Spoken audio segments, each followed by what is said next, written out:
Hello foodies, welcome back to our channel. అందరికీ ముందుగా తెలుగు నూతన సంవత్సర ఉగాది పండుగ శుభాకాంక్షలు. ఉగాది పండుగ అంటేనే మనకు గుర్తొచ్చేది ఉగాది పచ్చడి కదా. ఈ షడ్రుచులతో కూడిన అంటే తీపి, చేదు, పులుపు, కారం, ఉప్పు, వగరు ఇలా 6 రుచులతో కూడిన ఈ పచ్చడి మనకు మంచి రుచితో పాటు ఆరోగ్యానికి కూడా మంచిదని మన పురాణాలు చెప్తున్నాయి. మరి ఇంత ప్రత్యేకత కలిగిన ఈ పచ్చడిని ఎలా ప్రిపేర్ చేసుకోవాలో చూసేద్దాం. ఈ ఉగాది పచ్చడిని ప్రిపేర్ చేసుకోవడానికి ముందుగా ఒక గిన్నెలోకి పెద్ద నిమ్మకాయ సైజ్ అంత చింతపండుని వేసుకొని ఒక హాఫ్ గ్లాస్ వాటర్ వేసుకొని దీన్ని నానబెట్టుకొని 15 నిమిషాల పాటు పక్కకు ఉంచుకోవాలి. ఈ 15 నిమిషాలు చింతపండు నానేలోపు మనం మిగతా ఐటమ్స్ని కూడా రెడీ చేసి పక్కకు ఉంచుకుందాము. ఫ్రెష్గా ఉన్న వేపపూతను తీసుకోవాలి. దీన్ని అరచేతిలోకి తీసుకొని రబ్ చేస్తే వీడియోలో చూపిస్తున్నట్టుగా పువ్వులు కాడలు సపరేట్గా అయిపోతాయి. ఇలా కలెక్ట్ చేసుకున్న దాన్ని ఇలా ఒక ప్లేట్లోకి తీసుకొని ఇలా చెరిగితే కాడలు వెనక్కి పువ్వులు ముందుకి ఇలా వచ్చేస్తాయి. దీన్ని ఒక బౌల్లోకి కలెక్ట్ చేసి పెట్టుకోవాలి. చూడండి, ఇలా పువ్వులను మాత్రమే సపరేట్ చేసి పక్కకు ఉంచుకోవాలి. అలాగే తర్వాత ఒక రోల్లోకి ఒక స్పూన్ మిరియాలను తీసుకొని అలాగే ఒక స్పూన్ కల్ల ఉప్పుని కూడా తీసుకొని రెండింటిని మెత్తగా దంచుకోవాలి.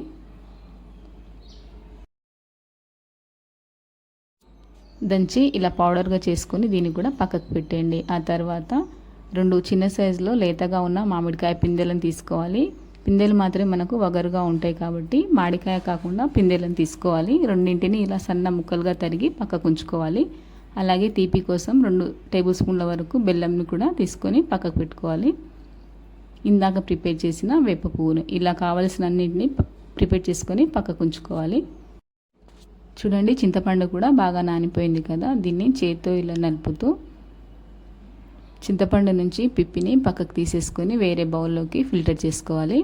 ఇలా ఫిల్టర్ చేసిన తర్వాత వచ్చిన పిప్పిని ఇంకొక బౌల్లోకి తీసుకొని ఇంకో హాఫ్ గ్లాస్ వాటర్ని యాడ్ చేసుకొని ఇందులో ఉన్న తొక్కను కూడా పక్కకు తీసేసి ఈ వాటర్ని కూడా ముందుగా తీసుకున్న బౌల్లోకి ఫిల్టర్ చేసేసుకోవాలి.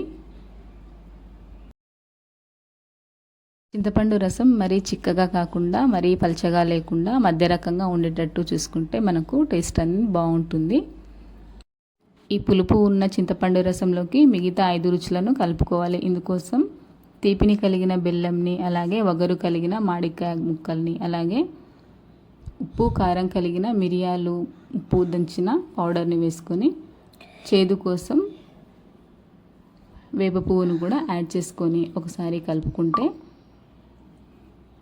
కమ్మనైన రుచిగల ఉగాది పచ్చడి రెడీ. ఈ ఉగాది పండుగ రోజు మీరందరూ కూడా పచ్చడిని ఈ విధంగా చేసుకొని ముందుగా దేవునికి నైవేద్యంగా పెట్టి ఆ తర్వాత ప్రసాదంగా తీసుకోండి. మీరు కూడా ఈ పచ్చడిని చేసుకొని ఎలా కుదిరిందనేది కామెంట్లో షేర్ చేసుకోవడం మాత్రం మర్చిపోకండి. అలాగే వీడియోని ఒక లైక్ చేయండి. ఛానల్ని ఫస్ట్ టైం చూస్తున్న వాళ్ళైతే సబ్స్క్రైబ్ చేసుకోండి. Thank you for watching.